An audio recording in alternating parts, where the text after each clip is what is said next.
निर्वाचन पूर्व बंटा है 5टी लोगो प्रिंटेड झोटर ब्याग आउ सरकारी तहबिल खर्च है पाखापाखि 250 कोटी टंका।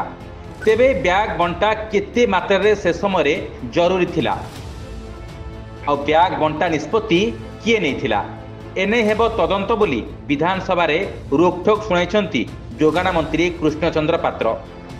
तेबे 2024 साधारण निर्वाचन पूर्व परिवार पिछा 1000 टंका एवं गोटे नवीन शंख चिन्हर लोगो वाला ब्याग बंटा जाइथिला।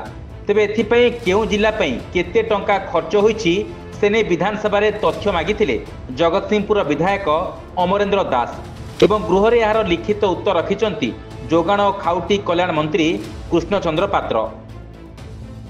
राज्यर प्राय समस्त निर्वाचन मंडल में आम ओडिशा नवीन ओडिशा झोट ब्याग बंटन कर मोट 247 कोटी 36 लक्ष 64 हजार 297 टंका खर्च होइथिबा नै मंत्री कहते।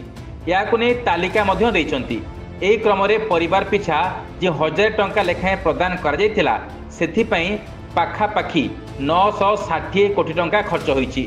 तेबे जो माने यह पाइबारु वंचित रहिचंती से माने ए अर्थ पाइबार आ कोनोसी प्रकार व्यवस्था नाही एवं जीए ए ब्याग बांटिबा निष्पत्ति नैथिला सेमानक उपरे तदंत होई दृढ़ कार्यानुष्ठान हेबो बोली खाउटी कल्याण मंत्री आज गृह रे कहिसंती। Bureau report news alert 24x7।